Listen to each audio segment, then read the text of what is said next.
Bonjour. Alors comme je vous ai présenté une vidéo sur Suis-moi, fuis-moi, fuis-moi, je te suis, il m'est venu comme une évidence qu'elle devait se compléter d'une partie 2. Alors tout d'abord je me présente, Frédérique Simoulin, énergéticienne et coach en développement personnel à Montpellier. Et donc oui, concernant la partie 1, c'était sur la rencontre. Et cette partie 2 va être sur la vie de couple, le quotidien, l'échange, le partage. Et qu'est-ce qui fait qu'on peut, ou on ne le fait pas, s'interroger sur sommes-nous sur la bonne fréquence, la même longueur d'onde?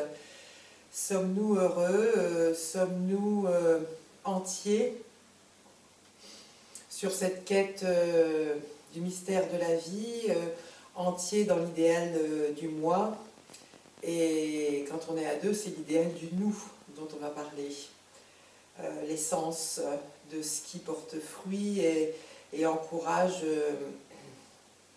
l'entourage à être bien et être porteur d'énergie. Je suis énergéticienne, donc je parle toujours en termes d'énergie en fait. Donc pour cette deuxième partie est parler du couple et cette notion de fuite et de se suivre. Le couple, on est engagé, donc en théorie, on ne trouve ni fuite ni suite, puisque c'est un ensemble. Sauf que, en regardant ou en s'interrogeant, par rapport à cette notion d'espace de liberté à vivre et là à deux, on peut attribuer un autre mot, la liberté va donner une place au vide. Non, je le dis à l'envers. La liberté va donner une place à l'espace. L'espace peut être un vide. Et le vide peut avoir le besoin d'être comblé.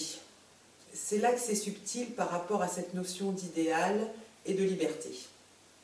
Pourquoi? Parce que en observant, en le vivant aussi moi-même, cette notion du vide et de l'espace peut être comblée par tout ce qui va s'apporter et se rapprocher et se rapporter à des méthodes d'addiction, pas systématiquement, mais parfois. C'est-à-dire que bien sûr, on peut avoir une activité personnelle et individuelle, une activité sportive, mais parfois ça peut aussi être là en soutien pour être dans une fuite. Voilà le rapport avec la fuite. Donc tout ce qui va servir à emprunter un chemin de liberté personnelle, c'est bien, je pense, d'être en conscience, à se dire, est-ce que c'est vraiment une liberté pour me sentir plus souple, détendue, pour mon bien-être, ma santé et le bien-être de mon couple, ou est-ce que c'est une fuite? Donc les exemples, ça peut aller loin.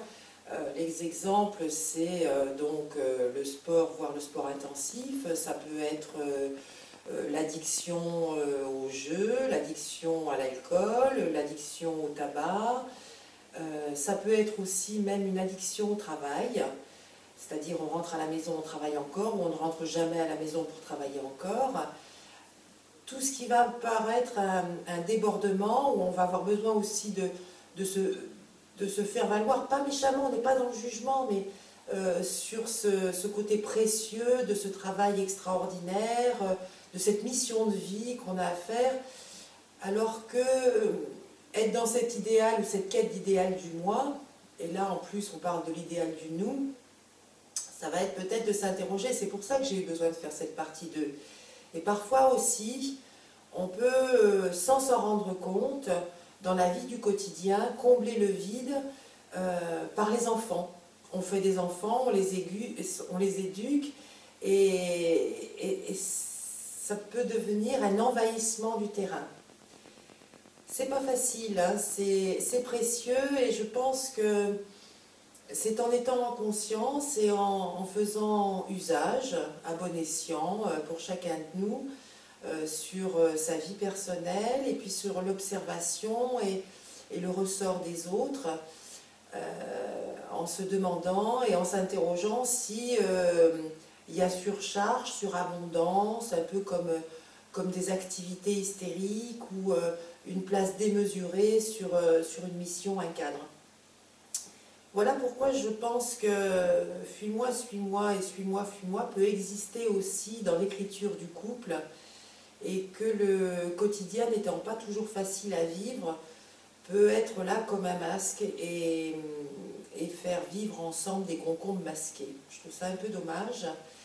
Et cette vidéo est là juste pour mettre un relief, une pensée, une interrogation, et toujours sans jugement bien sûr, mais être attentif à ce qu'est le partage et l'accompagnement, la protection mutuelle qu'on peut s'accorder, s'octroyer.